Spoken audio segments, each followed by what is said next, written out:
वो सब चीज कैसे काम करता है और हमको क्या समझना चाहिए। कुछ नई बातों को हमने सीखा, नई तरीके से सीखा, नई तरीके से हमने जाना। हम उसको रिपीट भी कर सकते हैं बाद में देख करके, क्योंकि सब बातें एक साथ समझ में आए ऐसा जरूरी नहीं है। तो एक साथ समझ में आए ऐसा जरूरी नहीं है। तो इसीलिए आज जो हम जो जिन बातों को देखेंगे, अब तक हमने बहुत सारी बातों को देखा।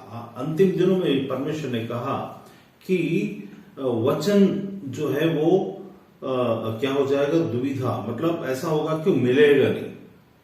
तो मैंने आपको बताया कि वचन तो हर जगह प्रचार हो रहा है, हर जगह प्रचार हो रहा है, हर जगह शिक्षा दी जा रही है, हर जगह यूट्यूब के द्वारा से, टीवी के द्वारा से, इधर से उधर से। लेकिन कई बातें ऐसी है जो जैसा हमको समझना चाहिए नहीं, मतलब चर्च खुलता है, चर्च में हम जाते हैं, चर्च में हम देखते हैं, आराधना करते हैं, बहुत अच्छा लगता है, परमेश्वर सामर्थ्य भी काम करती है, उसके लिए धन्यवाद। परमेश्वर का वचन कभी टलता नहीं, धन्यवाद। लेकिन फिर परमेश्वर ने बोला कि ऐसा कर दूंगा कि वो क्या हो जाएगा, वचन जो है वो मिलेगा नहीं। अब पिछले हफ्ते हमको वचन जो शिक्षा ले रहे थे वो नहीं मिला पिछले हफ्ते। मतलब आपने कारण, मैंने एक चीज को देखा, कारण क्या होता है। कारण परमेश्वर वचन को भेजने में कमी नहीं, लेकिन प्राप्त करने वाले लोग उसका इस्तेमाल नहीं कर पाते।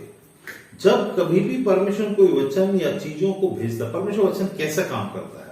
सबसे पहले परमेश्वर ने नबियों के द्वारा से वचन को भेजा और उसने बोला मैंने अपने लोगों को आज्ञा और चीजों के द्वारा से सिखाया, समझाया, बताया, ऐसा करके।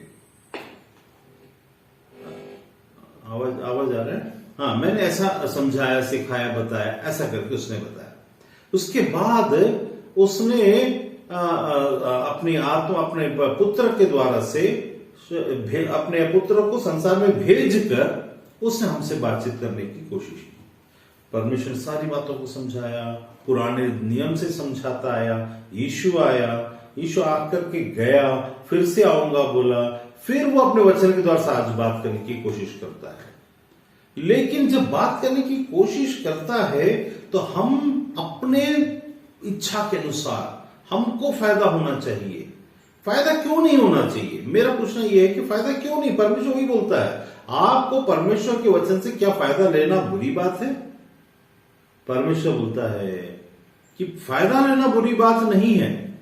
बुरी बात यह है कि आपने किसी और कॉन्ट्रैक्ट के लिए पैसा लिया और किसी और जगह में जाके प्रोजेक्ट में पैसा लगाते हो। मेरे वचन को लेते हो, उसकी सामर्थ को लेते हो, उसके सामर्थ को दूसरी जगह इस्तेमाल करते हो। मतलब अगर हमें सरकार ने, एक कॉन्ट्रैक्टर है, उसको सरकार ने रोड बनाने का फैसिलिटी दिया और उसको कॉन्ट्रैक्ट पास हो गया। अब क्या हुआ, उसने उस पैसे को करोड़ों रुपया लिया और रोड बनाने के बजाय वो जहाज वाला या नदी वाला कुछ बात बना दिया।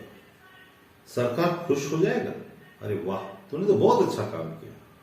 वहां उसके ऊपर केस लग जाएगा, वो बोलेगा कि तुझे जो पैसा दिया गया है वो किस चीज के लिए था और वो तो किस चीज के लिए यूज किया है।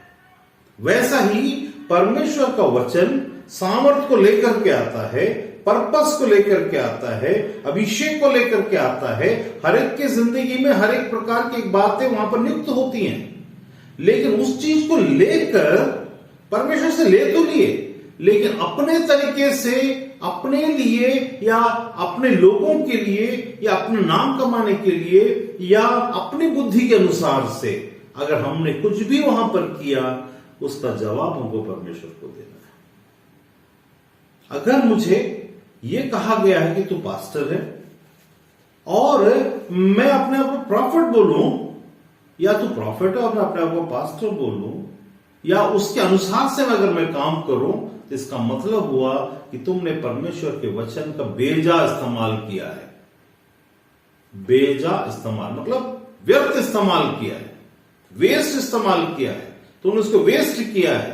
वो काम सब जरूरी है, एक हॉस्पिटल में जाते हैं, वहां पर एक आदमी को ऑक्सीजन की कमी है और ऑक्सीजन का सिलेंडर वहां रखा हुआ है, वहां से डॉक्टर आता है, वो सांस लेने में मुश्किल हो रहा है उसको इंजेक्शन लगा रहा है, सांस लेने में मुश्किल हो रहा है उसको खून चढ़ा रहा है, सांस लेने में मुश्किल हो रहा है उसको कुछ पट्टी बांध रहा है पैर में। अब क्या हुआ, क्या इंपॉर्टेंट था उस जगह में? जिसको पहले जो चीज करना चाहिए वो इंपॉर्टेंट था।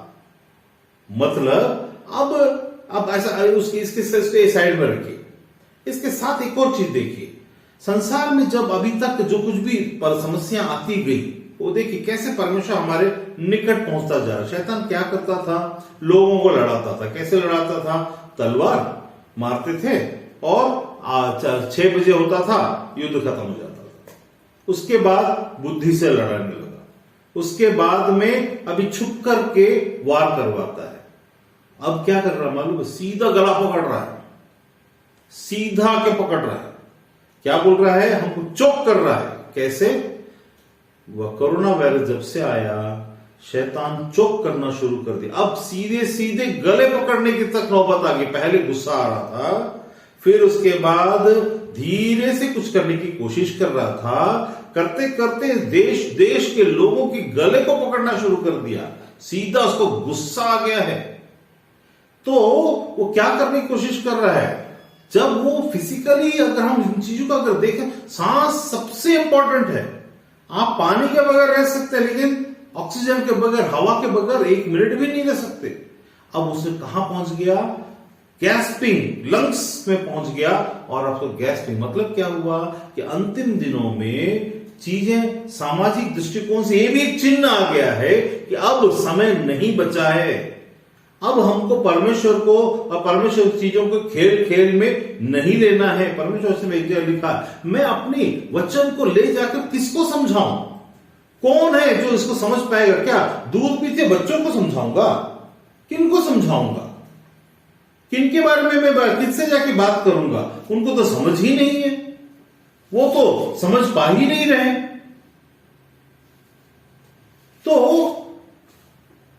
तो क्या हुआ इस जगह में? तो जो परमेश्वर का अंतिम दिनों में क्या हुआ? जो डिप्राइव हो जाएंगे, डिप्राइव्ड रहेंगे, नहीं मिलेगा वो चीजें। लेकिन हम देख रहे हैं भर अंबार सा लगा हुआ है। इसका मतलब ये हुआ कि परमेश्वर जो चाहता है वो नहीं मिल रहा है, जो लोग चाहते हैं वो मिल रहा है सरप्लस रीति से। आप अंतिम दिनों में देखिए कि परमेश्वर का काम, जैसे मैंने बताया, अस्पताल में जाने से पट्टी सब लगा रहे हैं। ऑक्सीजन लगाने के बजाय पट्टी लगा रहे, खून चढ़ा रहे, इंजेक्शन कर रहे। हॉस्पिटल का हर काम इंपॉर्टेंट है, लेकिन कौन सा काम कब करना? आज के समय में, इस वक्त में कौन सा काम है? परमेश्वर ने बाइबल में अंतिम दिनों के बारे में बार बार लिखा है।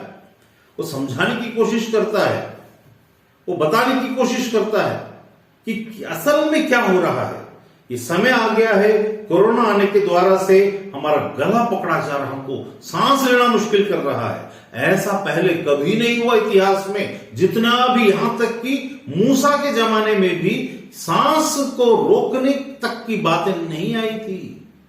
अब आ गया है। मतलब अब वो गला, कॉलर पकड़ लिया, हमारा आत्मा का कॉलर पकड़ रहा है। बोल रहा अब नहीं छोड़ूंगा तुम लोगों को, बस मेरा समय अंत आ गया है, अब तुमको भी मैं कुछ ना कुछ तो करूंगा। इस वक्त में एक बार वचन में ऐसा लिखा है, ये लोग कहते हैं शांति है, शांति है, शांति है। कहां है शांति? परमेश्वर पूछता है शेख किताब। मतलब ये हुआ कि जब कुछ सही नहीं है, दिख रहा है चीजें आसपास में, तब आकर ओ यीशु उद्धार करता है, तो तुमको चंगाई देगा, चमत्कार करेगा, ये करे, ये सब तो करेगा। लेकिन अब इस वक्त में क्या जरूरी है ये समझना। अब बहुत समय हो चुका है। परमेश्वर बोलता अंतिम दिनों में कुछ लोग समझेंगे, सब नहीं।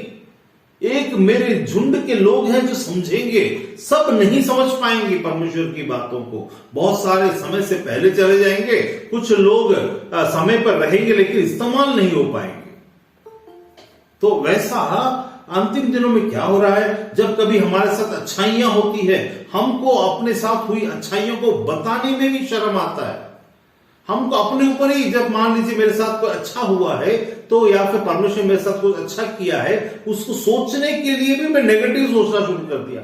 अरे क्या अच्छा किया है, अगर कुछ बोलेंगे अरे क्या हुआ है, अगर कुछ बोलेंगे ऐसा तो हुआ था ना, हाँ ठीक है ना, लेकिन ऐसा तो नहीं हुआ ना, वैसा हुआ लेकिन वैसा तो नहीं हुआ ना। अरे तुमको कपड़ा नहीं था, परमेश्वर ने तुमको 4 टी शर्ट दिया, नहीं 4 दिया ठीक है, लेकिन 4 से क्या होता है। मतलब हाँ, वचन से संबंधित बातों में परमेश्वर जो देता है उसको हम लोग हल्का बनाने के लिए, चर्च वाले, कलीसिया वाले, पादरी या प्रॉफिट या कोई भी परमेश्वर को और उसके वचन को हल्का बनाने के लिए, इससे परमेश्वर क्या बोलता है, अंतिम दिनों में मैं कैसा करने वाला हूं।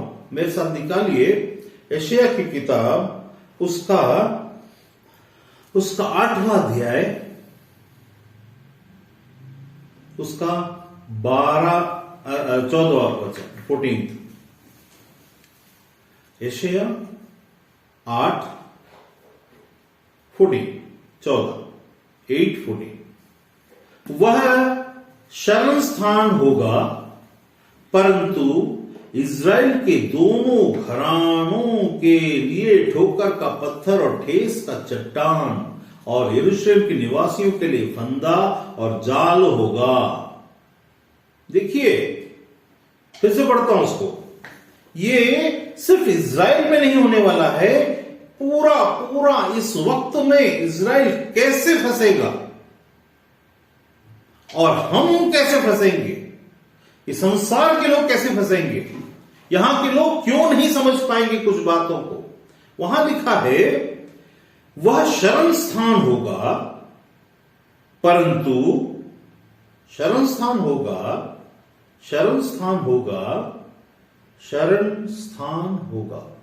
परंतु मतलब क्या होगा, उसके अलावा कोई रास्ता ही नहीं है मोक्ष से संबंधित। उतना इंपॉर्टेंट होगा वो शरण स्थान। शरण का मतलब होता है पैर, वहां पर पैर पकड़कर, अरे हमको कैसे भी छुड़ा दीजिए, कैसे भी बचा लीजिए, कैसे भी निकाल दीजिए। शरीर में, संसार में जैसा हम बोलते हैं कभी कभी, आत्मा में, प्रभु कैसे भी मुझे नरक से बचा ले, ऐसा स्थान वाला वो जो परमेश्वर है इतना इंपॉर्टेंट है।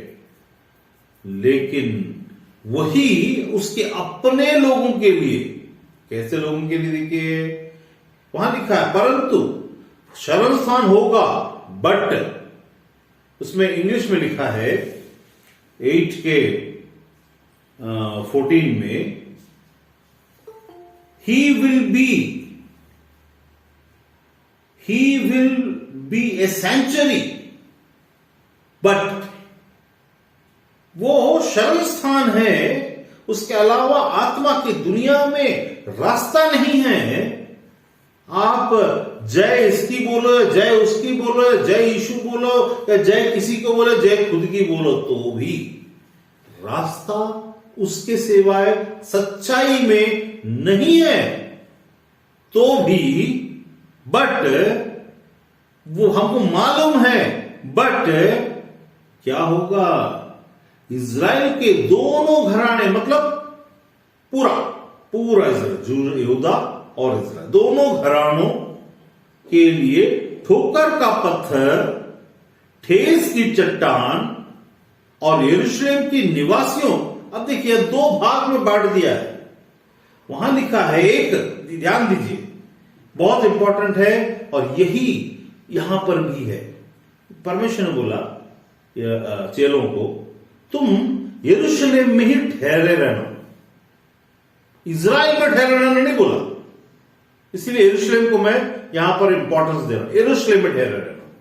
यरूशलेम is the heart of every religion, every citizen of this world. उनका कहीं ना कहीं यरूशलेम इंपॉर्टेंट है, किसी भी धर्म का।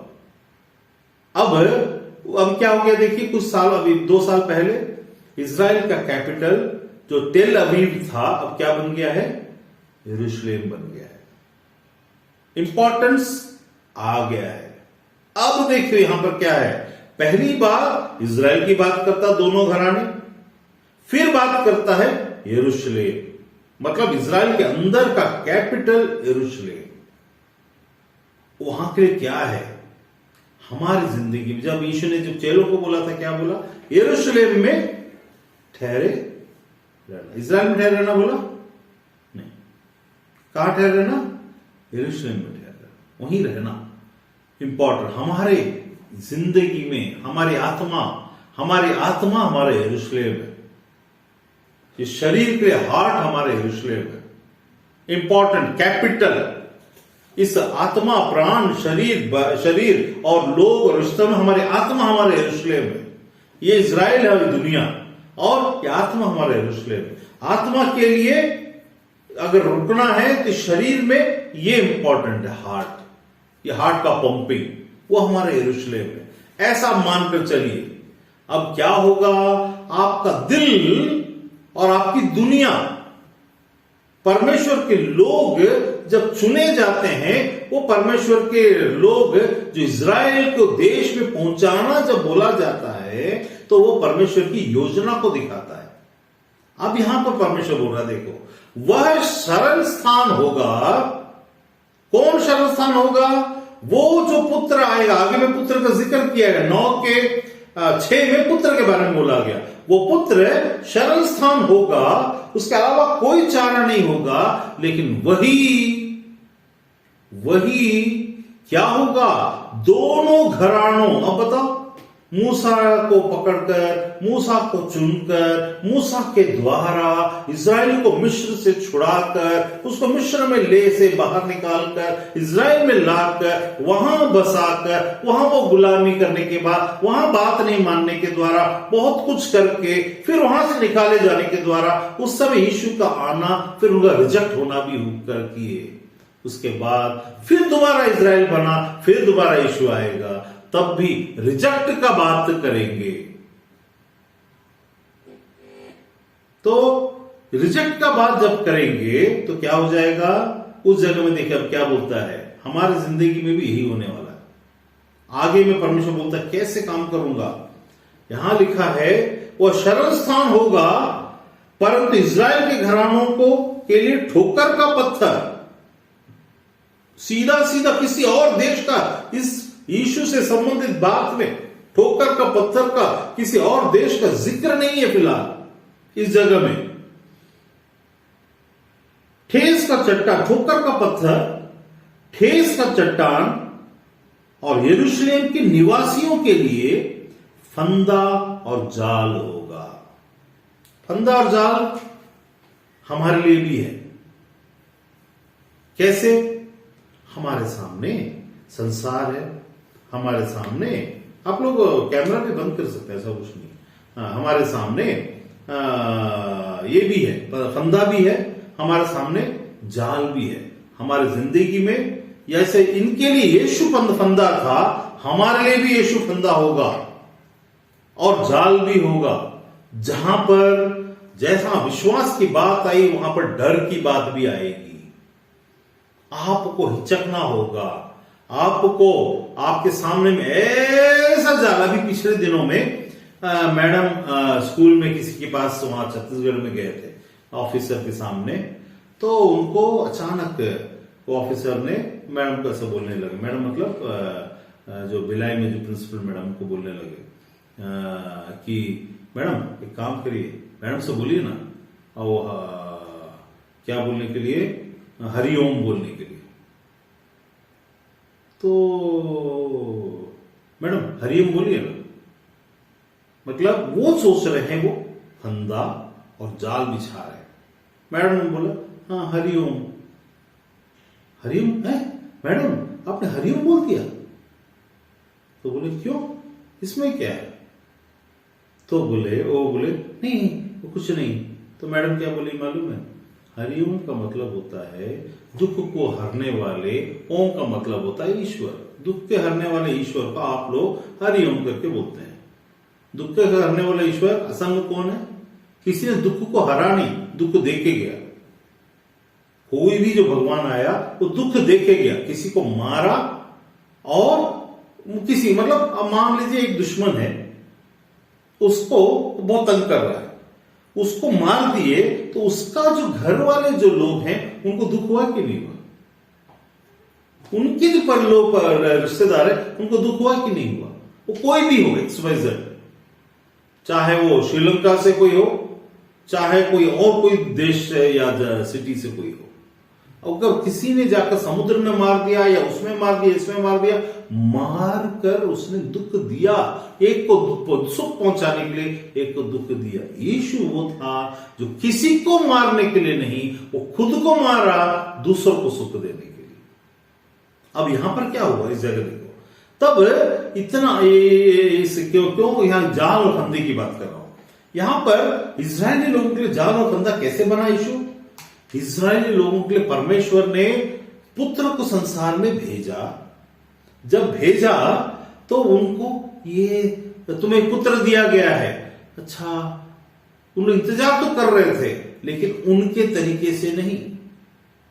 जब कभी भी हम जिंदगी में कोई अच्छी बातें आ रही है लेकिन हमारे तरीके से नहीं आती है तो हम बेचैन हो जाते हैं, एंजाइटी सिंड्रोम, हम बेचैन हो जाते हैं, हम परेशान हो जाते हैं, क्योंकि चीजें आ तो रही हैं लेकिन हमारे तरीके से नहीं आ रही, हम जैसा सोच रहे हैं ऐसा धूमधाम से हो जाए काम, ऐसा बड़ा बड़ा चीज से हो। परमेश्वर एकदम एक भिखारी तरीके से कोई चीज को अच्छा सा ला रहा है। परमेश्वर का लाने का तरीका देखिए, परमेश्वर कैसे काम करता है। अगर हम परमेश्वर बोले हे प्रभु मुझे आम दे तो बीज देगा, हे प्रभु मुझे छाया दे तो बीज देगा। बीज क्या है? छोटा सा आता है। पुत्र क्या है? छोटा सा बच्चा है। उनको चाहिए था कि एक धड़ाम से आसमान खुले, हाँ स्वर्गदूत आकर खड़े हो जाएं और ये आ गया परमेश्वर, अब चलो देखो क्या होता है।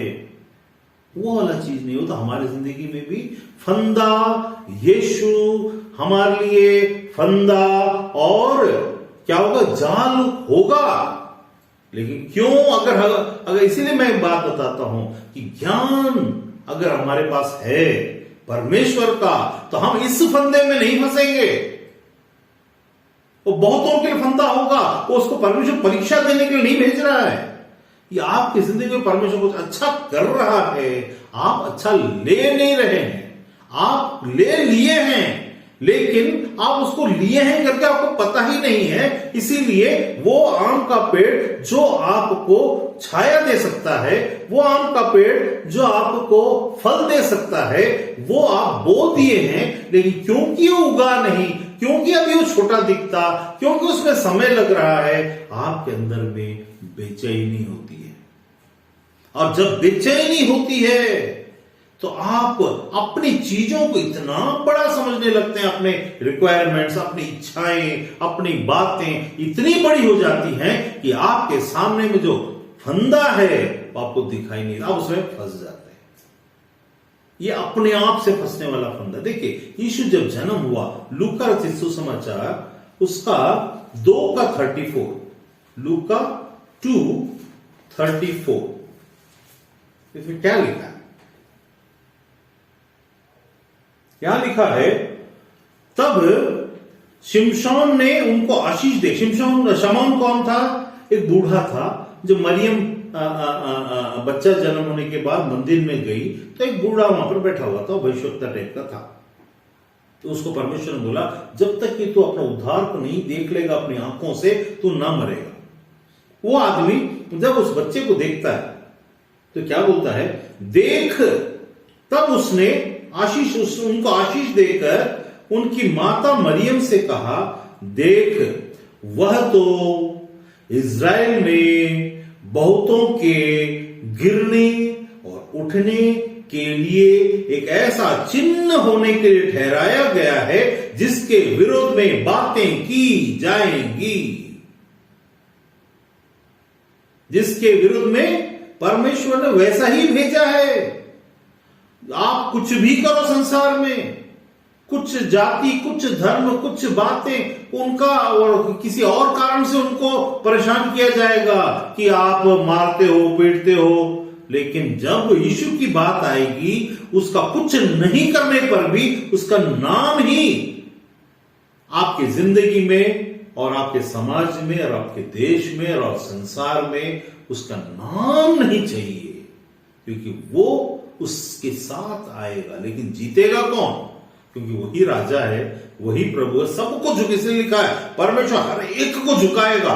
जो आज बड़ी बड़ी बातें करते, हम भी अपने मन, हम मुंह से नहीं बोलते, विश्व विश्वास करते हैं, लेकिन मन में बड़ी बड़ी बातें करते हैं। हम अपने आप को बहुत बड़ा समझ लिए हैं। तब क्या होता है? यहां लिखा है बहुतों के लिए, सबके लिए नहीं लिखा। वह तो इजराइल में बहुतों के आत्मिक तरीके से, इजराइल हमें परमेश्वर ने, इजराइल देश नहीं, ये हमारे लिए, हमारा देश भारत है। हम इस बात का घमंड करते हैं। आज 15 अगस्त है, आप सबों को स्वतंत्रता दिवस की बधाई भी हो, बीच में वो भी दे देता हूं। लेकिन साथ में हमारा देश भारत है, देश की बात नहीं है। यहां इसके द्वारा परमेश्वर को यह बता रहा है कि इजराइल में परमेश्वर, इजराइल के उसको चुना, हमको भी परमेश्वर ने चुना। चुने जाने के तरीके से हम इजरायली हैं। परमेश्वर ने इजराइल देश को चुना, उस जगह को चुना और वहां लोगों को पहुंचाया। हमको भी परमेश्वर ने चुना और हमें भी देश में पहुंचाएगा, जो उसके स्वर्गीय राज्य से संबंधित बातों में। इसलिए चुने जाने के द्वारा से हम इजरायली हैं, देश के द्वारा से नहीं। देश हमारा भारत है और भारत ही रहेगा। तो अब अरे तो इजराइल का पैदा नहीं, हम यहां पैदा होता, हम यहां के, वहां के नहीं है। अगर इजराइल में और भारत में अगर क्रिकेट मैच हो जाए या कुछ हो जाए तो हमको खुशी तब होगी जब भारत जीतेगा, इजराइल नहीं। अगर हॉकी मैच होगा तो भारत जीतेगा, तभी हमको खुशी होगी, हमारा देश है। लेकिन यहां पर जो बात बता रहा है वो हमारे लिए और उनके लिए, दोनों के लिए एक साथ लागू होता है। और वो ये है, उसने बोला कि बहुतों के गिरने उठने के लिए ऐसा चिन्ह, कैसा चिन्ह? एक ऐसा चिन्ह है जिसका समझाना बहुत मुश्किल है, जो मानना भी पड़ेगा एक दिन, लेकिन कुछ लोग अब नहीं मान पाएंगे और उनके पास बहस करने के लिए बहुत कुछ होगा। वहां लिखा देखिए कैसा, उनके लिए चिन्ह ठहराया गया जिसके विरुद्ध में बातें की जाएंगी। अभी से लेकर फ्यूचर में बातें की जाएंगी। जो पैदा हो गया ये, अब बातें की जाएंगी, बहुत बात होगा। कब तक होगा? यीशु अगर उस दिन जिंदा होके उसी दिन मर गया होता तो बातें उसी समय खत्म हो गया होता। जो मर जाते हैं उनकी बातें खत्म हो जाती हैं, बस खत्म। माला पहना दो फोटो में। हम क्या करते हैं? बुजुर्गों के लिए जो मर चुके हैं माला पहनाते हैं, और साथ में देवी देवताओं को भी माला पहना देते हैं। ठीक है, इज्जत दो, बहुत अच्छी बात है। लेकिन इसकी बातें क्यों आज तक हो रही हैं? इस बात का प्रमाण यह है कि उस समय वो मरकर जीवित हुआ और आज भी जिंदा है, इसलिए आज भी बातें की जा रही है। अगर आप परमेश्वर के साथ जुड़े होंगे, आपके बारे में बातें की जाएंगी और वही आपके लिए फंदा बन जाएगा। अरे यार, मेरी दोस्ती टूट रही है, अरे भाई मेरा ऐसा हो रहा है, वैसा। छोटी बातों में बता रहा हूं, परमेश्वर आगे बड़ी बातों में बताएगा। तो उसके लिए यहां क्या हुआ?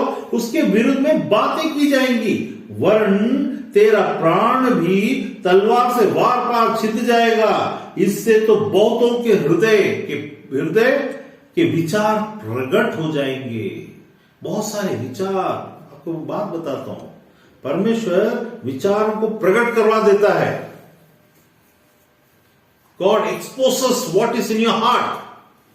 काम के समय, काम के द्वारा चीजों को डालकर ऐसा फंदा बनाएगा कि आप बेचैन हो जाएंगे, आप दिल मिलाएंगे। आपकी चीजें छोटी होंगी, वो आपके लिए, आपकी चीजें बड़ी होंगी आपके लिए, इतनी बड़ी कि आप कैसे बोलूं, वो क्या विचार प्रकट हो जाएंगे। जब विचार प्रकट हो जाते हैं तो क्या होता है? आपके कैटेगरी में, आप एक कैटेगरी में जाके बैठ जाएंगे।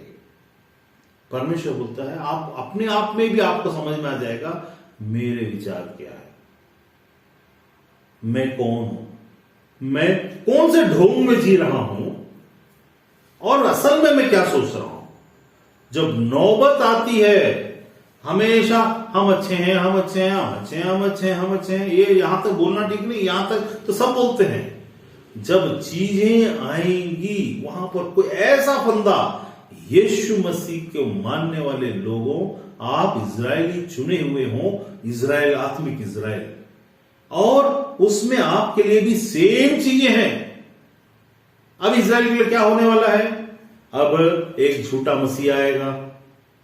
उन्होंने क्या किया था वहां? अरे उस समय हमने मसीह को रिजेक्ट कर दिया, अब मसीह आ चुका है, हम उसका एक्सेप्ट करेंगे। तो क्या होता है? शैतान बहुत चालाक है। जब ऐसी बातें हमारी जिंदगी में होगी तो झूठी बातें प्रवेश करेंगी कहीं से, वो उसके जैसा, सच्चाई के जैसा रहेगा। फंदा इसीलिए है कि हम उसका एक्सेप्ट कर लेंगे उस आधार पर, क्योंकि वो अब जो बातें आएंगी हमारे पास उस शर्त को लेकर के आएगा जो हमको चाहिए। हमको लगेगा this is God given things, हमारी जिंदगी में सब चीजें गॉड गिवन अभी होना शुरू हो गया, ऐसा सोचना शुरू हो जाएगा। लेकिन असल में होगा क्या? आपके पर कतरे जाएंगे धीरे धीरे धीरे धीरे धीरे धीरे धीरे, ताकि आप फ्रीली जो उड़ रहे थे, या परमेश्वर ने जो आपको उड़ने के लिए औकात के नाई पंख को दिया था, वो चीज खत्म हो जाए। शैतान अपने लोगों को, शैतान परमेश्वर के लोगों को इस तरीके से डालना जानता है, क्योंकि यीशु नाम के द्वारा आपके पास ऑलरेडी कुछ चीज है। तो यहां पर उसने बोला, तो उससे क्या हुआ? उसमें लिखता है कि उसके विरुद्ध में बातें की जाएगी। तो यीशु ने क्या बोला? जब उन्होंने मेरे साथ ऐसा किया तो तुम्हारे साथ क्या कुछ ना करेंगे। लोगों ने यीशु पर विश्वास नहीं किया, आप पर भी नहीं करेंगे। धन्य हैं आप यदि आप पर लोग जल्दी विश्वास नहीं करते, तब आप धन्य हैं। क्यों? यदि यीशु पर विश्वास नहीं किया, आप पर नहीं करेंगे। झूठे भविष्यवक्ता, झूठी शिक्षा, झूठे पादरी या जो फेक है, उनकी बातों में बहुत विश्वास योग्यता के साथ ऐसा ग्रहण करेंगे, आप फंदे में फंस जाएंगे। इसीलिए सच्चाई हम अब मैच्योर हो चुके हैं। यहां परमेश्वर में वापस उसी जगह आता हूं जहां पर, क्यों मैं इसके यीशु के साथ जो यहां पर बताया, क्योंकि सेम यीशु ने भी बोला, मैं इनके लिए ठोकर का पत्थर हूं, यदि कोई मुझ पे गिरेगा या तो वो टूट चकनाचूर हो जाएगा, और यदि मैं उस पर गिरूंगा वो पिस जाएगा। यहां लिखा है।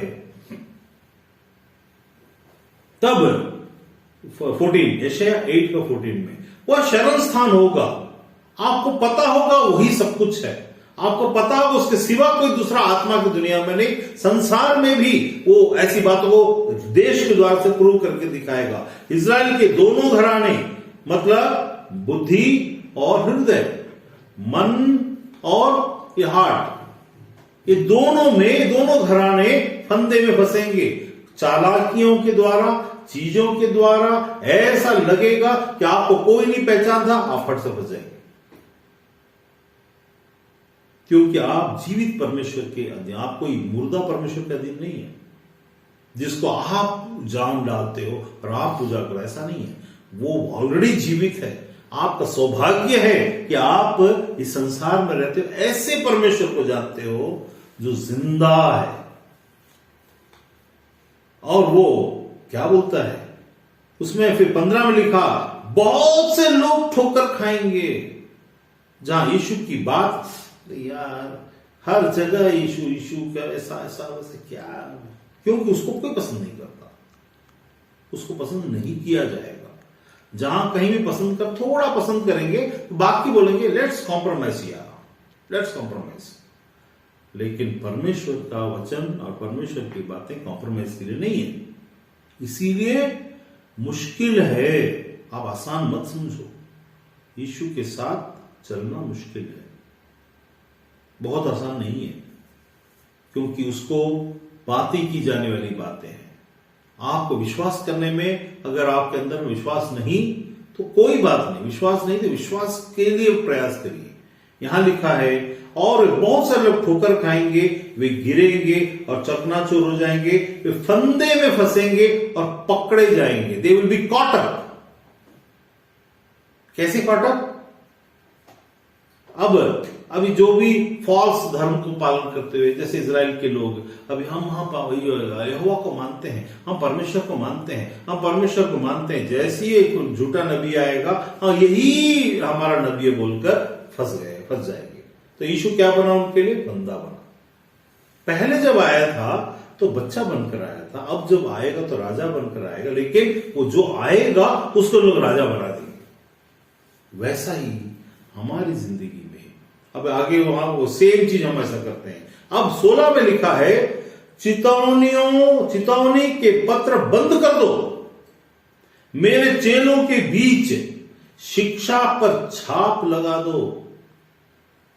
शिक्षा पर छाप लगा दो का मतलब क्या होता है? सील लगाना।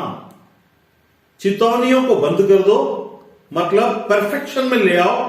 सारी बातें जो चितौनी की है, अलर्ट करने की है, सावधान करने की है, जैसे मैं आपको बता रहा हूं, यीशु के साथ में चलना इतनी आसान बात नहीं है। अरे कुछ नहीं होता, चर्च जाओ, चर्च जाने से यीशु नहीं मिलता, धर्म परिवर्तन करने से यीशु नहीं मिलता, आपकी चंगाई हो गई तो यीशु ने आपको अपने आप को दे दिया, ऐसा नहीं है। वो आपको सुविधा मिला या आपको आश्चर्यकर्म हुआ, क्योंकि वचन में लिखा है परमेश्वर ऐसे आश्चर्यकर्म करेगा। वो आगे में बताता है कैसा आश्चर्यकर्म करेगा और क्या क्या करने वाला है करके। तो वहां पर ये लिखता है क्या बोलता है? चितौनी के पत्र बंद कर दो। अब तुम इन बातों को ऐसा होगा, वैसा होगा, ये होगा, बंद कर। अब क्या करना? शिक्षा के द्वारा से सील लगा, परफेक्शन लेके आ, समझा और बता। केवल यहां की बात वहां की बात करके चिल्ला कर बोल के ऐसा नई कहानियों को बोलकर, सच्चाई की बात खरी रीति से, बोर होने वाली बातों को ज्ञान की रीति से लेना सीखिए। परमेश्वर का वचन संसार की बुद्धि के लिए बोर है। परमेश्वर का वचन आत्मिक लोगों के लिए ज्योति है। परमेश्वर का वचन संसार के कामों के लिए यूजलेस जैसा उनको लगता है, लेकिन परमेश्वर वचन ही है जो अंतिम दिनों में और अंत तक ये सब बातें कर रहा है। आज भी बीज बोलने से पेड़ उगता है, आज भी,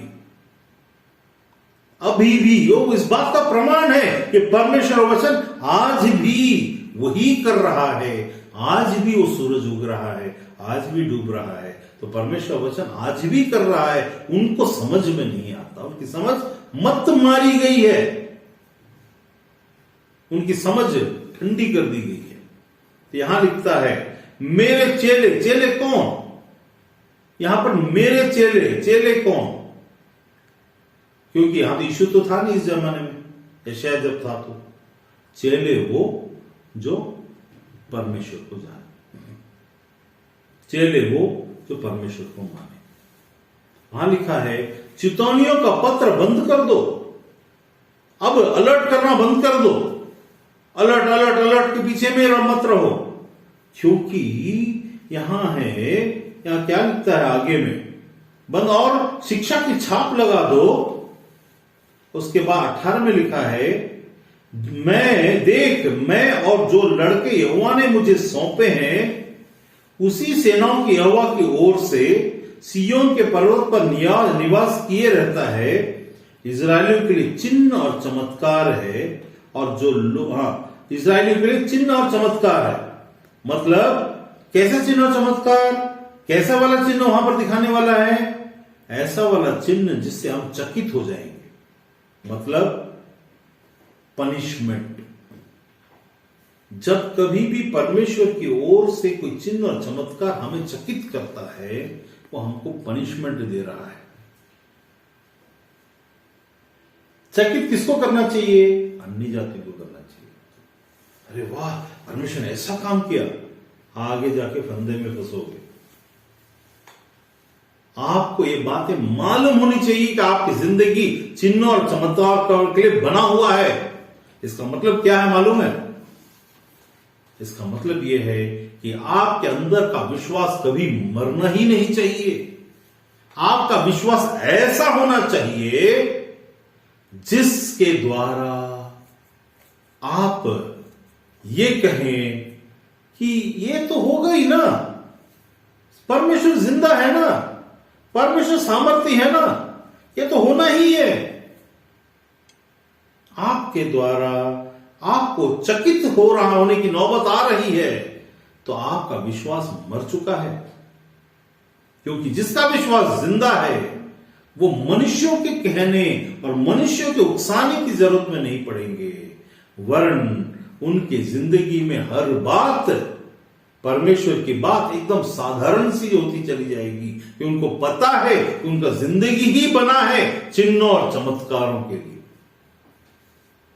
आप मुंह खोलेंगे, आप बात करेंगे, आपके पास बहुत कुछ बोलने को रहेगा। अब आगे देखिए क्या होता है। वहां लिखा है 20 में लिखा है, व्यवस्था और चेतावनियों ही की चर्चा किया करो, यदि वे लोग वचन के अनुसार न बोले तो उनके लिए पाँव न फटेगी।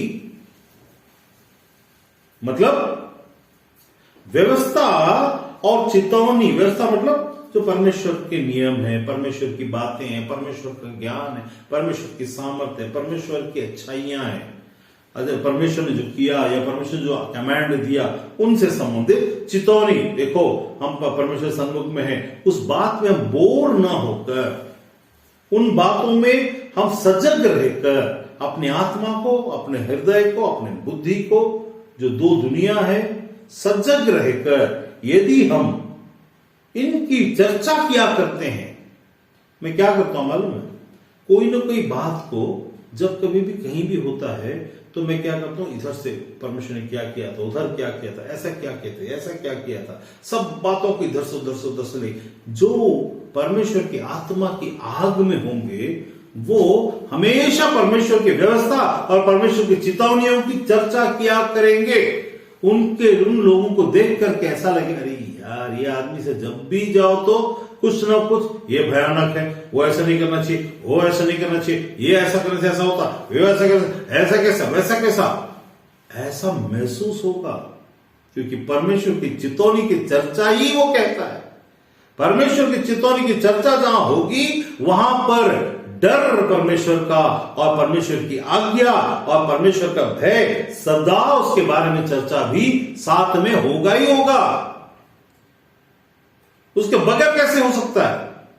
और लिखा यहां पर क्या, वहां लिखा फंदा है, फिर इजरायलियों के यरूशलेम के लिए वो फंदा बनेगा, उसके ऊपर इजरायलियों के ऊपर में वो ये ठहरेगा, चिन्ह दिया गया है, चिन्ह ठहरेगा।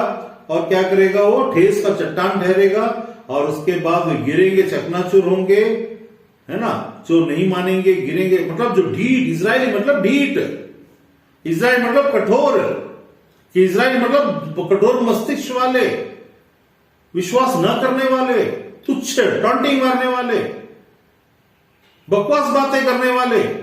आत्मिक दृष्टिकोण में हम वही हैं।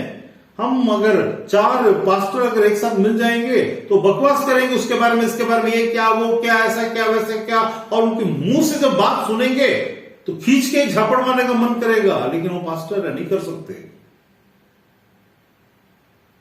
समझ में आ रहा है? ऐसा लगेगा उनकी बातें सुनी इतनी अश्लील, इतनी बेकार, इतनी गिरी हुई, और ऐसा टॉन्टिंग के साथ जो कि भेड़ों के साथ और चेलों के साथ नहीं करना चाहिए।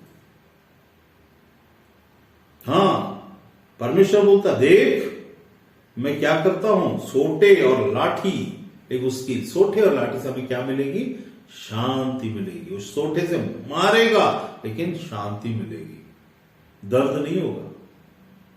अगर आप उसके सोटे से दर्द हो रहा है तो हम में गड़बड़ है, क्योंकि हमने यीशु को नहीं पहना है। यीशु को अगर हमने पहन लिया, उसका सोटा और उसकी लाठी, उससे हमको शांति मिलती है। दाऊद वही तो बोलता, तेरे सोटे और तेरी लाठी से मुझे शांति मिलती है। लेकिन शांति मिलती मतलब आगे का जिंदगी में हम परमेश्वर के साथ शांति संबंध बनाते हैं। हम परमेश्वर के विरुद्ध विद्रोह करके ऐसा करके नहीं बैठते, वरन उसकी बातों में हाँ तू सही है, क्योंकि परमेश्वर सदा और हमेशा सही है। तो यहां क्या हुआ और लिखा है, व्यवस्था और चेतावनियों ही की चर्चा किया करो। चेलों, व्यवस्था और चेतावनियों की ही चर्चा किया करो, यदि वे लोग इन वचनों के अनुसार न चले, नहीं लिखा है, न बोले लिखा है। वहां क्या व्यवस्था और चेतावनी के अनुसार 20 को देखते हैं, उसमें लिखा है, to the law and to the testimony if they do not speak. यहां चलने की, व्यवस्था में चलने की बात नहीं, बोलने की बात हो रही है। स्पीक, क्योंकि तुम्हारे हृदय की भरपूरी के अनुसार ही तुम्हारे मुंह से निकलेगी बातें। तुम्हारे हृदय में हमेशा कुछ पैसा पैसा पैसा, तो पैसे की ही बातें निकलेगी। तुम्हारे हृदय में खेल खेल खेल है, तो खेल की बातें निकलेगी। तुम्हारे हृदय में खाना खाना खाना है, तो खाने की बातें निकलेगी। आराम आराम आराम आलसी हो, तो सोने की बात निकलेगी। लेकिन यदि परमेश्वर परमेश्वर परमेश्वर है, तो व्यवस्था और चेतावनी की बातें तुम्हारे मुख से हर वक्त किसी न किसी बहाने से तुम्हारे बीच में, लोगों के मध्य में और अपने आप में कोई ना कोई बहाने से, कहीं ना कहीं से पकड़कर निकलेगी ही निकलेगी। और अगर नहीं निकल रही है, सेल्फ एनालिसिस कर लीजिए, नहीं निकल रही है, आपके मुंह से फालतू की बातें ज्यादा निकलती है, मजाक करिए, खुश रहिए, लेकिन बहाना ढूंढिए कोई न कोई तरीके से परमेश्वर व्यवस्था और उसकी बातों की चेतावनियों को चर्चा करने के लिए। चर्चा क्या करने के लिए यहां लिखा है, if they do not speak according to the word, they have no light of dawn. मतलब आत्मिक दशा में उनके लिए सूरज नहीं उगेगा। आत्मिक दशा में सूरज उगना मतलब लाइट का आना। वो सोचेंगे मेरे जिंदगी में मिनिस्ट्री कब शुरू होगा ब्रदर?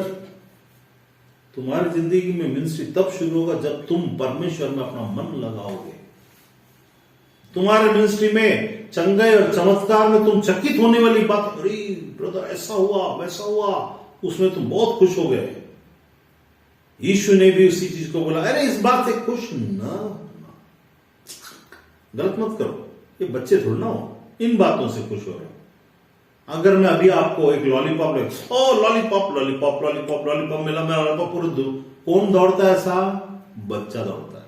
लॉलीपॉप मिला, मम्मी लॉलीपॉप मिला, फिर वहां जाके सबको दिखाएगा, कोई नहीं देख रहा है।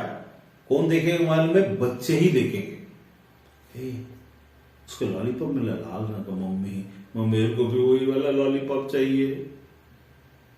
अगर आप भी किसी की लॉलीपॉप देखकर आपको भी लॉलीपॉप चाहिए, किसी को वरदान देकर आपको भी वरदान चाहिए, किसी को गिफ्ट देकर आपको भी गिफ्ट चाहिए, तो आप अभी मैच्योर नहीं है। आपको तो इन चीजों को चाहिए बोलने की जरूरत नहीं है, ये चीजें आपके लिए रखी हुई हैं। लेकिन क्या आपका जिंदगी ऐसा है?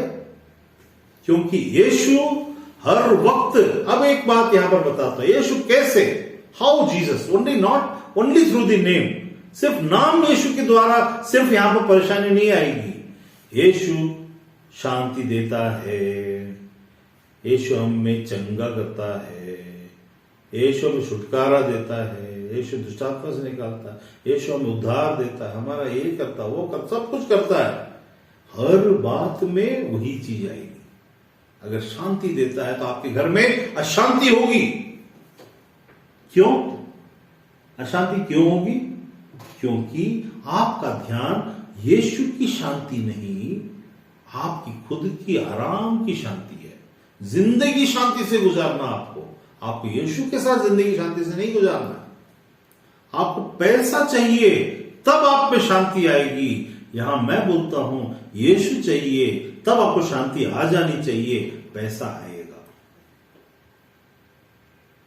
पैसा के लिए पैसा मिलकर अगर आपको शांति लग रहा है, अगर आपके अकाउंट में 10 लाख आ गया है और आप शांति फील कर रहे हैं और एंजॉय फील कर रहे हैं, इसीलिए तो उस धनवान व्यक्ति के बारे में जब उसने अपने गोडाउन को देखा, यीशु ने कहा उस इसमें कि गोडाउन को देखा, उसका दिल फूल गया और बोला वाह, अब तो जिंदगी भर मैं ऐश करूंगा। ये बातें पसंद नहीं है। ऐश करने के लिए काम कर रहे हो, तकलीफ उठाने के लिए काम करो परमेश्वर के लिए, इसलिए क्योंकि परमेश्वर को मजदूर चाहिए, मालिक नहीं। We are trying to become owners, whom we should be servants। हम हर एटीट्यूड में ओनर है। हमको सब टेबल पे चाहिए, सब काम करो भाई, काम झुको।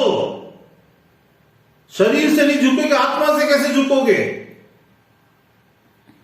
काम करने में हिचकिचाहट है, अरे मैं तो पढ़ा लिखा डॉक्टर हूं, मैं करूं तो लोग क्या सोचे? कोई कुछ नहीं सोचेगा। परमेश्वर क्या सोचेगा उसको देख,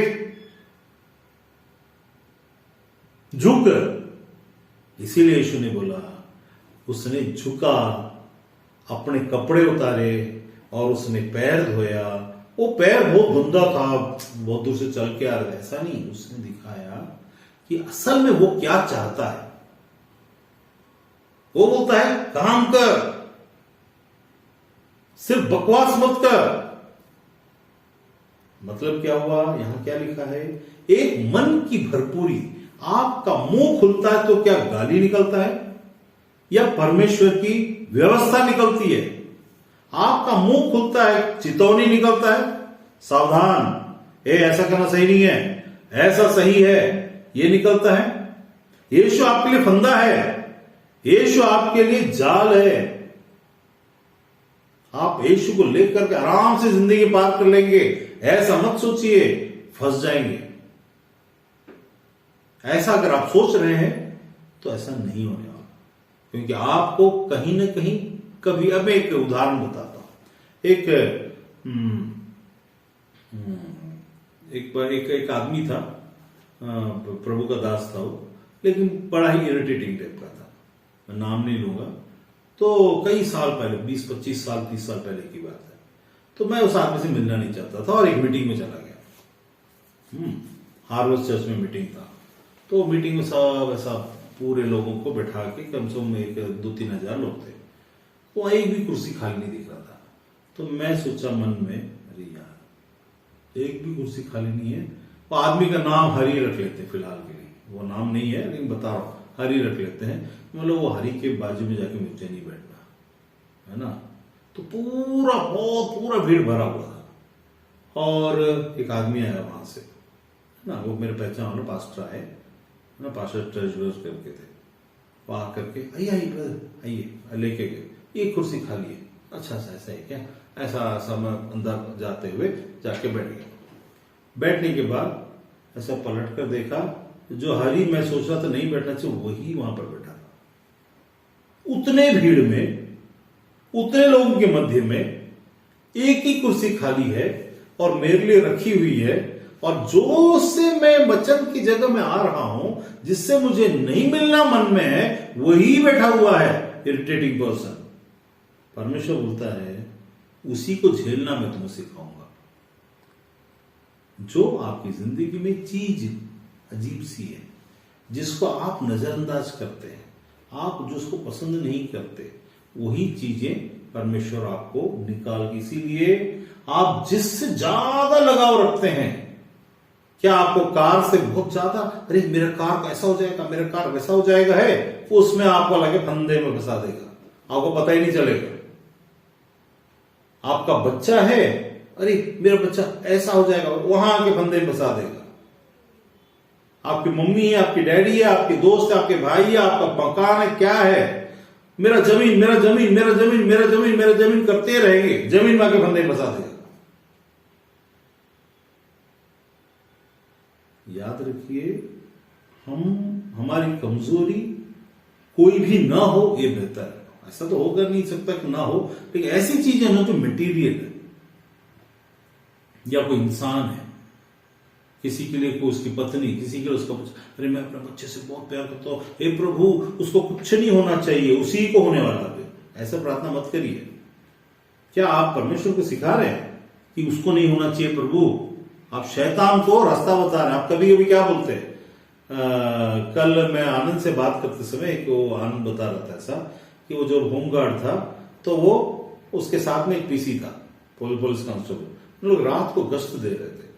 तो हुआ क्या, वो मोटरसाइकिल में एक चोर लोग भाग रहे थे, भागते हुए एक इधर 6 लोग थे, एक इधर भागा, 3 इधर भागे, फिर उसके बाद आग दौड़ाए, फिर सीटी मारे।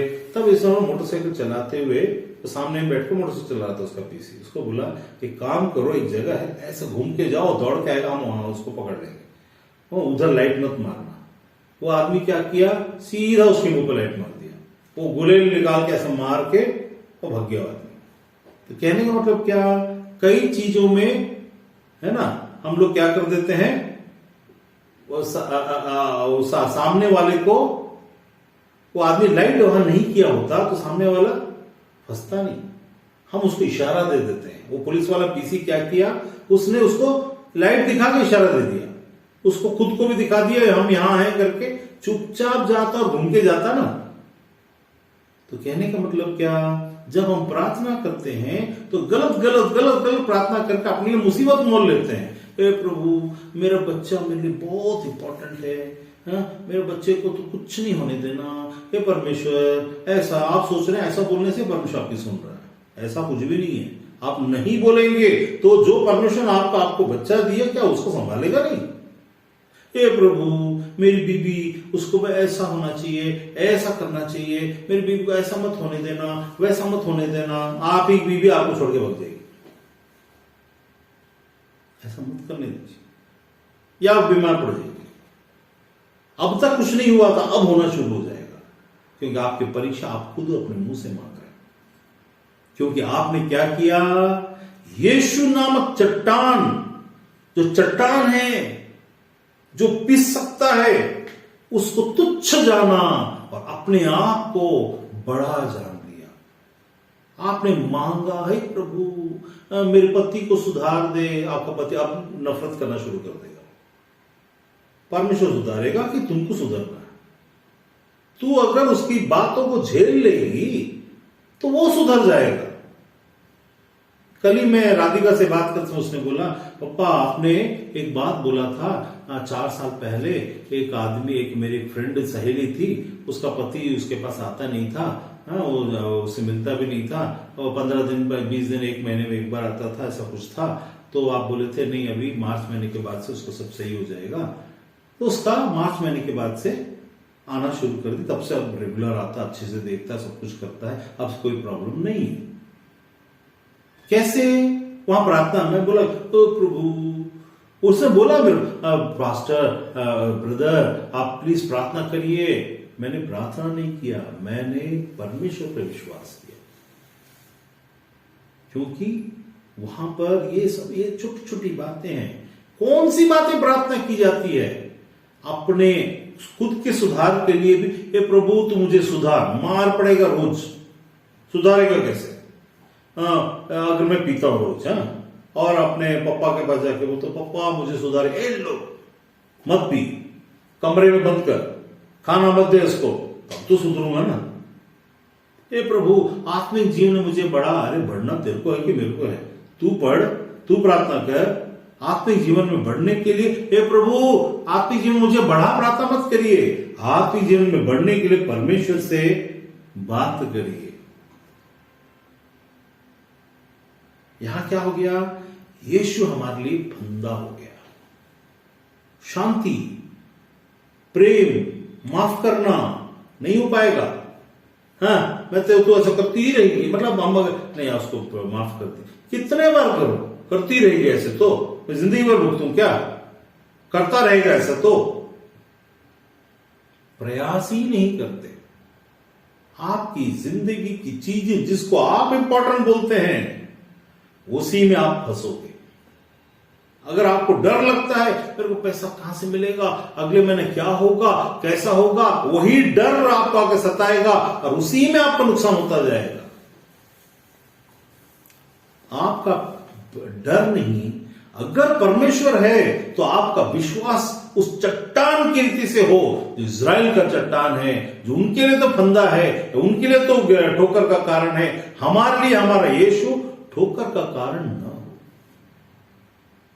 तब नहीं तो क्या हो जाएगा, आप चुगली करेंगे, आप फुसफुसाएंगे, एक दूसरे के बारे में बात करेंगे, परेशान करेंगे और बेचैन रहेंगे, बेचैन आत्मा। ऐसे कैसे होगा, अरे सर ऐसा हो जाएगा, अरे सर ऐसा हो जाएगा, अरे ब्रदर ऐसा तो ऐसा कैसे चलेगा, मैं क्या करूं, मैं कैसा करूं, ये करूं वो करूं। थांबा थांबा थांबा, रुकिए थोड़ा, ऐसा कुछ नहीं होने वाला। कोई भी उल्टी सीधी बातें नहीं हो सकती। अगर हुई है या हो रही है तो आपने बहुत बड़ा गड़बड़ किया है, या जिसके साथ हुआ उसने भी बहुत बड़ा गड़बड़ किया। उसने परमेश्वर को तुच्छ जानने का गड़बड़ किया है। हम नेगेटिव रीति से और पॉजिटिव रीति से परमेश्वर को तुच्छ जान सकते हैं। पॉजिटिव रीति से, नेगेटिव रीति से कैसे? किसी से प्रेम न करके, चुगली करके, उल्टा सीधा बकवास बात करके, उसको गलत समझ के परमेश्वर के लोगों के विरुद्ध में जाकर के हम नेगेटिव रीति से परमेश्वर को तुच्छ जान सकते हैं। पॉजिटिव रीति से कैसे? अरे परमेश्वर है ना, वो देख लेगा, ऐसा करके खुद का कोई प्रयास ना करके हम पॉजिटिव रीति से परमेश्वर को तुच्छ जान सकते हैं। हम परमेश्वर को जाने अनजाने, परमेश्वर हमारी सेवा करता है हमारी, लेकिन हम उससे सेवा ले भी सकते हैं, लेकिन नौकर नहीं समझ सकते। तो नौकर नहीं राजा है। यहां समझने में फेयर नहीं होना चाहिए। अरे प्रभु कर देना, वो दोस्ती में चलेगा, परमेश्वर से आपकी दोस्ती है, लेकिन अगर आपने उसको नौकर समझ लिया जबकि वो आपकी सेवा कर रहा है तो फिर नहीं चलेगा। तो बारीकियों को समझने में देरी मत करिए। अब समय नहीं बचा, अब वो समय पहले से अब बहुत ज्यादा आ चुका है जहां पर आपको बहुत ज्यादा अलर्ट हो जाना चाहिए। आपकी जिंदगी वैसी ही चल रही है जैसा दूसरों की चल रही है, लेकिन साथ में अंतिम दिनों में होने वाली शैतान के अटैक, शैतान की बातें, चीजें और अग्रेसिव बहुत सारी बातें फास्ट हो चुकी है। आप देखिए, आपको इंफॉर्मेशन फास्ट मिल रहा है, बातचीत फास्ट हो रहा है। पुराने जमाने में एक भाभी अपने ननद से गुस्सा है और वहां से मायके से गुस्सा होकर के आ गई है, और आने के बाद में है ना ससुराल से गुस्सा होकर, ननद से गुस्सा होकर आ गई है, अपने पति के साथ रहती है, वापस उससे दोबारा बात करने 1 साल लग जाता है। जब दोबारा जाएगी तो उसका मन शांत रहेगा, अरे भूल जाए ना भाभी, और पुरानी बात हो गई। आज ऐसा नहीं है, गुस्सा आया, फोन निकाला, हेलो ऐसा वैसा वैसा वैसा, फिर थोड़ा गुस्सा, hello hello, fast reaction, fast बातें, फास्ट निर्णय, फास्ट गलत सोचना, और ऐसा करते करते करते थे हम परमेश्वर के राज्य में फंस जाते हैं, फंदे में फंस जाते हैं। आपको नौबत हिलने का नहीं मिलेगा, यही सावधान हो जाना चाहिए। ऐसा अगर एक में हुआ है तो दूसरे में भी ऐसा होगा, और कहीं वहां से आप निकल ही ना पाओ, ऐसी चीज में फंसना नहीं चाहिए। मेरी जानकारी में बहुत सारे लोग ऐसे फंस गए, कुछ जान चली गई उनकी, ऐसे फंदे में फंस गए, जान चली गई, जबकि परमेश्वर योजना वो नहीं थी। परमेश्वर योजना बहुत कुछ करने की थी, आपने परमेश्वर योजना को ठुकरा कर अपनी योजना को लागू कर दिया और संसार से चल दिया। तो इसीलिए यहां पर जिससे परमेश्वर ने, मैं भी खत्म करने वाला हूं, याद रखिए इज़राइल के लिए चिन्ह और चमत्कार। यहां क्या लिखा है, 18 को पढ़ेंगे। देख, मैं और जो लड़के यहोवा ने मुझे सौंपे, उसी सेना के यहोवा की ओर से जो सिय्योन के पर्वत पर निवास किए हुए रहता है, इज़राइलियों के लिए चिन्ह और चमत्कार है। कौन सा इज़राइलियों के लिए चिन्ह और चमत्कार? इसका अच्छा मत समझिए, ये अच्छा वाला चिन्ह और चमत्कार नहीं है। इसमें बहुत तकलीफें होने के बाद ये अच्छे में कन्वर्ट होगा। ऐसे वाला चिन्ह चमत्कार हमारे जिंदगी में, जैसे इज़राइल की जिंदगी में होने वाला, इजराइली लोगों के साथ में होने वाला है। वो एक झूठे मसीह को चुन लेंगे और उसके पीछे में चलेंगे। वो चिन्ह और चमत्कार रहेगा वहां पर, परमेश्वर बाद में चिन्ह और चमत्कार ठहराएगा। इजराइल को परमेश्वर बाद में छुड़ाएगा। लेकिन कितने तकलीफ के बाद? बहुत तकलीफ के बाद, बहुत तकलीफ के बाद जिंदगी में भी चिन्ह और चमत्कार परमेश्वर करेगा। यदि हम इन बातों को नहीं समझेंगे जो आगे लिखा हुआ है, तो फिर ये चिन्ह चमत्कार होंगे, लेकिन बहुत हमको तकलीफ जिंदगी में होने के बाद। ऐसा नहीं होना चाहिए। चिन्ह चमत्कार होने के लिए, वो दुनिया के लिए चिन्ह चमत्कार हमारी ओर से ठहरे। अरे इनकी जिंदगी में इतने सब चीज कैसे होते हैं? दुनिया आश्चर्य करे, हम ना करें। दुनिया आश्चर्य करेगा तो चलेगा, लेकिन हम अगर आश्चर्य करने की नौबत आ रही है तो नहीं चलेगा। धन्यवाद देने के लिए, हाँ प्रभु तूने अद्भुत परमेश्वर है, अद्भुत तरीके से, मुझे मालूम था प्रभु तो ऐसा करने वाला है, अद्भुत तरीके से होगा करके आपके मन, मुंह से नहीं, मन में अगर आप ऐसा सोच कर रहते तो आपके मुंह से व्यवस्था की बातें निकलेंगी, आपको लोग सुनेंगे, बेचैन होंगे। आपको सुनने के लिए बेचैन होना जरूरी, आप याद रखिए। आप यदि परमेश्वर के लोगों को सुनने के लिए आपके अंदर बेचैनी नहीं आ रही है, तो कुछ तो या तो जो सुनाने वाले में गड़बड़ है या सुनने वाले में गड़बड़ है। आपको बेचैन होना चाहिए। अरे यार परमेश्वर वचन, अरे बहुत सारी जगह सुनने को मिले, नहीं नहीं नहीं नहीं सब ठीक है, क्योंकि सच्चाई जहां परमेश्वर की आत्मा है वहां पर सच्चाई भी छिपी हुई है। आपके अंदर में जो खिंचाव है, जिज्ञासा है, जो चीज आपको चाहिए, आपको पता है आपके मन के अंदर में अच्छे से कि वो मुझे मिलेगा। तो यहां पर लिखता परमेश्वर की बातें चिन्ह और चमत्कार न ठहराई जाए, वो हमारा चिन्ह और चमत्कार का दृढ़ गढ़ है, वो हमारी तरफ से लड़ेगा। हाँ, इसीलिए मैं आगे मेरे पास वो वचन में निकाल के रखा नहीं, इसी के आसपास में कहीं पर है ना, कि वो क्या करेगा, वो हमारी ओर से लड़ेगा। और उसमें कहता है परमेश्वर कि देख मैं ऐसा ऐसा काम करूंगा जिसको तुम सोच भी नहीं सकते। क्योंकि परमेश्वर क्या करता है,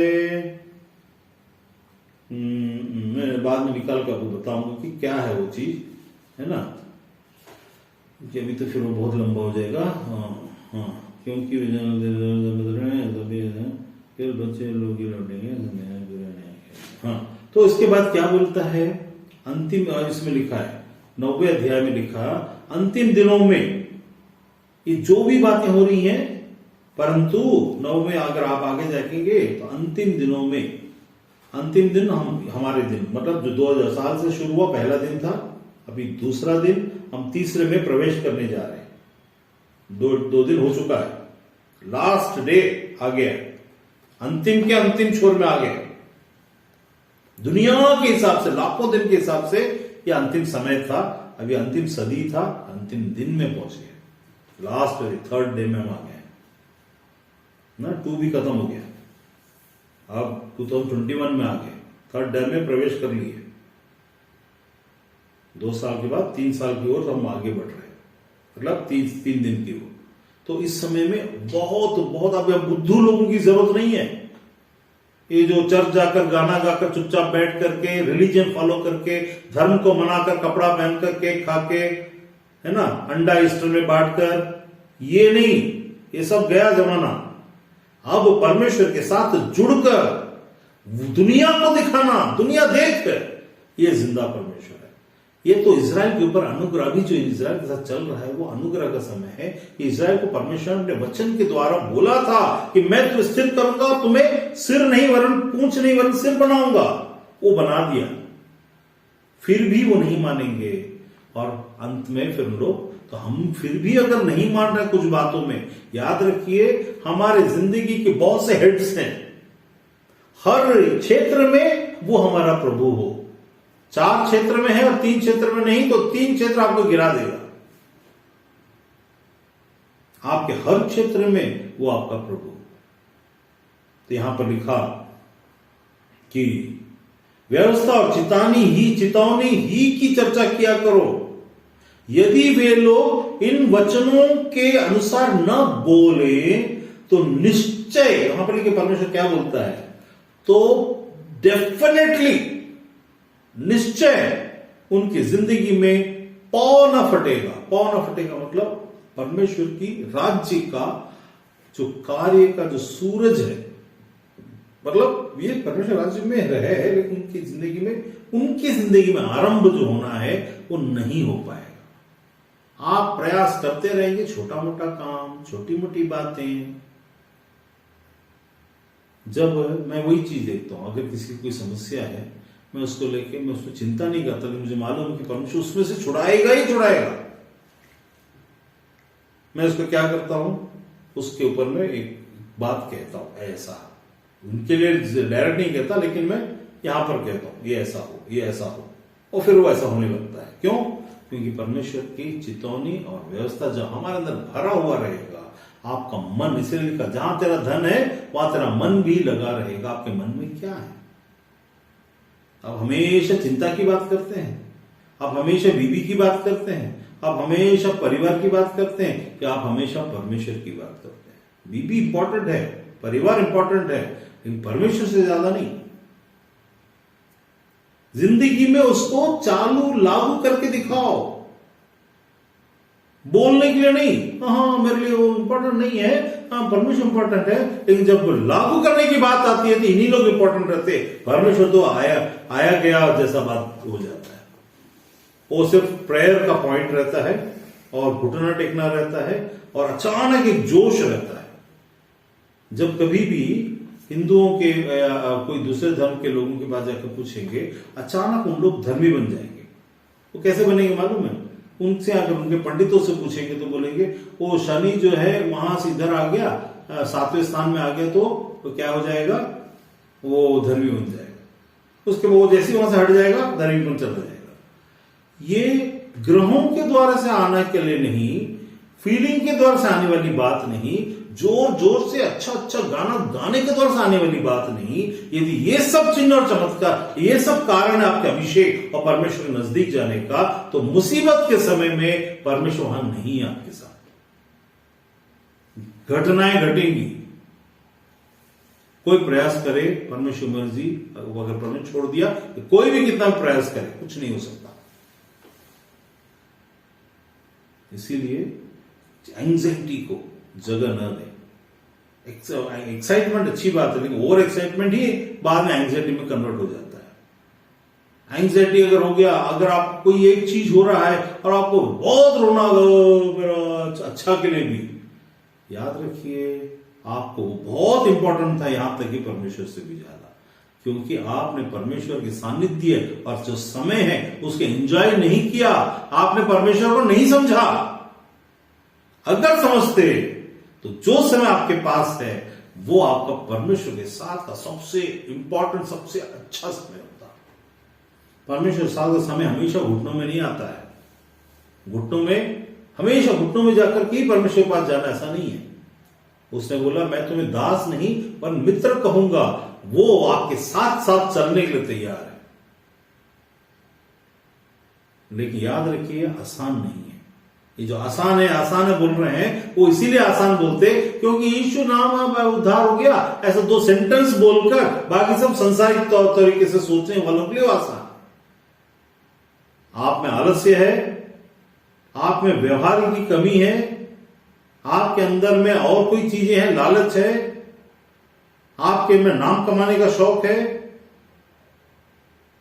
पैसा सब कमाना है, लेकिन पैसा कमाना ही शौक नहीं होना चाहिए। पैसा कमाना जरूरी है सबके लिए। ये सब चीज अगर आपके लिए आपका बाप इंपॉर्टेंट है, मां इंपॉर्टेंट है, तो वही मैटर। इसलिए एंजाइटी मत चले जाइए, आप विश्वास रखिए। आपका प्रभु आपको डिगने नहीं देगा, लेकिन आपको कॉन्फिडेंस इसीलिए नहीं आता क्योंकि आपके मन में वो है ही नहीं। नाम तो है यीशु पर, किस पर विश्वास करते हैं आप? यीशु पर, लेकिन खाली डब्बे में से वो नाम निकल रहा है। भरे हुए परमेश्वर की आत्मा की सामर्थ और अभिषेक और चीजों से भरे हुए में से आपको नहीं निकल रहा है। इसलिए कॉन्फिडेंस नहीं है। आप बोल तो रहे हो लेकिन कॉन्फिडेंस नहीं है। दुष्ट आत्मा आ जाती है बात करने के लिए, परमेश्वर नहीं आ पाता है। कई प्रभु के दासों के द्वारा दुष्ट आत्माएं बात करना शुरू कर देती हैं। इतने हल्के हो गए हम लोग कि दुष्ट आत्मा यहां बैठकर यहां से बोलना शुरू कर देगा। परमेश्वर के राज्य में क्या परमेश्वर ने इसलिए चुना कि हम इतने इम्यून लेस पीपल बन जाए आत्मा की दुनिया में? जैसे शरीर को इम्यूनिटी चाहिए, ब्लड चाहिए, आत्मा की दुनिया में यीशु का खून, यीशु का लहू जो पवित्र आत्मा है और जो पवित्र आत्मा के द्वारा से है, वो कहां? कॉन्फिडेंस लेवल है ही नहीं। 2 झटका आया, सब खत्म। मैं इसलिए उसको मेरे पास कॉन्फिडेंस लेवल है ऐसा बोल के नहीं बता रहा हूं, इसलिए बता रहा हूं क्योंकि हम प्रैक्टिकली उन चीजों को बढ़ना है। आइए इसको लास्ट क्वेश्चन को देख करके फिर वहां लिखा है 21वें वचन में, थोड़ा आगे बढ़ेंगे। जब वे भूखे होंगे तब वे क्रोध में आकर अपने राजा और परमेश्वर को ही शाप दे देंगे और अपने मुख आकाश की ओर उठाएंगे और पृथ्वी की ओर दृष्टि करेंगे, परंतु उन्हें सकेती अंधियारा अर्थात संकट भरा अंधकार ही देख पड़ेगा, वह घोर अंधकार में धकेल दिए जाएंगे। मैं उन लोगों के लिए बात कर रहा हूं जो घोर अंधकार में मर तक चले जाए, मर भी जाते हैं लोग परमेश्वर के होते हुए। मैं पिछली बार बोला था, परमेश्वर की चुनी हुई प्रजा के पापी। परमेश्वर होता है मेरी चुनी हुई प्रजा के पापी। परमेश्वर की चुनी हुई प्रजा में जो पापी हैं, वो पापी कैसे हैं? ऐसे हैं कि परमेश्वर की श्राप दी। क्या दिया परमेश्वर मुझे? कुछ नहीं। मेरा नौकरी छीन लिया, मेरा ये छीन लिया, मेरा वो छीन लिया। श्राप देंगे परमेश्वर को। कोई चीज आपसे छीना गया तो गलती परमेश्वर की नहीं, आपको सावधान परमेश्वर ने किया था। कहीं ऐसे पलट कर देखिए, कहीं मुड़ कर देखिए कहां पर किया था, तब समझ में आएगा हां यहां मुझे किया गया था। हर समय में आप बाकी सब को श्राप श्राप श्राप करके बैठे नहीं रहना है। मैंने को तो कुछ नहीं दिया। यहां कुछ देने की बात नहीं, लेने की बात है। किससे? काम करके एक हद तक आप ले सकते, लेकिन परमेश्वर के पास जाकर के उसकी आज्ञाओं को मानकर, छोटी छोटी बातों पे ध्यान देकर, फंदे में न फंसकर, चीजों को इंपॉर्टेंस न देकर, परमेश्वर की इंपॉर्टेंस देकर और डिजर्निंग ऑफ स्पिरिट रखकर सही दिशा में सही चीजों में विश्वास करते हुए यदि आप आगे आगे जाते हैं, तो आपकी जिंदगी में जब आप व्यवस्था और चेतावनी की बातों को आप करते हैं, तो आपकी जिंदगी में राज्य का, परमेश्वर का पौ फटेगा। पौ फटना मतलब सन, एक मॉर्निंग लाइट आएगा। जैसे यीशु के बारे में दूसरे में लिखा, देख तेरा उजाला तुझ पर आ गया है, the light has shine upon you. यीशु के ऊपर आ गया, हमारा पौ भी नहीं फट रहा है।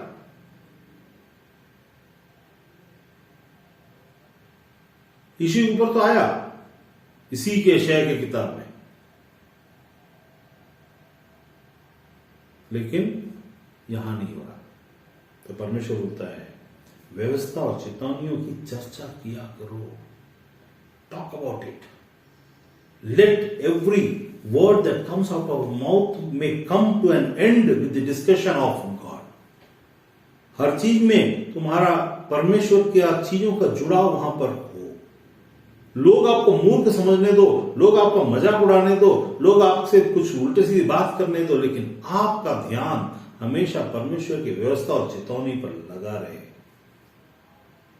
यीशु, तब आपके अंदर में कॉन्फिडेंस लेवल ऐसा रहेगा, विश्वास ऐसा रहेगा, ट्रस्ट ऐसा रहेगा, क्योंकि आप उससे भरे, लबालब भरे हुए होंगे। आप वहां एक जगह आगे में वचन लिखा है, आप उस सोते से उधार का, सोते से जाकर के भरे उधार को उस सोते से जाकर भरे जो सदा बहता रहता है, मीन्स एवर लास्टिंग। जो कोई जीवन का जल पीना चाहे मेरे पास आए, बोला, मीन्स एवरलास्टिंग फ्लोइंग, वो फाउंटेन से निकाल कर पीने के लिए। तो सदा वो चीज है तो आपके अंदर, और तुम्हारे अंदर से भी वो चीज होगा, वही तो है जब हम सोचते हैं कभी, मेरे अंदर में भी प्रभु क्या कर, तू व्यवस्था उस जीवन के जल को बहा, जैसे यीशु तूने बोला था तुम्हारे अंदर से भी बह निकलेगा, तुम्हारे अंदर से बह निकलेगा। वो क्या चीज है? सदा व्यवस्था की बात, चर्चा और चितौनी की चर्चा सदा होते रहना, वो परमेश्वर की जीवन का सोता वही है। आपके अंदर से परमेश्वर की बातें, परमेश्वर का वचन, परमेश्वर का अभिषेक, संसार की हर चीज में परमेश्वर का वो चीज आएगा। ऐसा नहीं परमेश्वर, ये ऐसा नहीं मीन्स आपके अंदर में वो नॉन स्टॉप आपके अंदर से होगा। जब भी लोग आपका ऐसा छेड़ेंगे उनको कुछ नया मिलेगा। व्यवस्था और चितौनी सदा आपका अगर निकल रहा है, और अगर नहीं निकल रहा है, दूसरी चीजें निकल रही हैं, आपका ध्यान चीजों पर है और चीजों पर है, इसलिए परमेश्वर बोलता है जब तू अपने चेलों में क्या कर, 16 वचन में शिक्षा पर छाप लगा। Don't be afraid of telling the truth to your disciples. अपने लोगों को सच्चाई बताने में चूक मत कर। ऐसा करके तू उसे नरक भेज रहा है, ऐसा मार कर उसे रोक ताकि वो नरक न जाए, और फिर वो तुझे धन्यवाद करे स्वर्ग में जाकर कि तूने उसे बचा लिया। इसे लिखा अपने चेलों के बीच में शिक्षा की छाप लगा दो, ये ऑर्डर है। यशायाह बोलता है छाप लगा दो।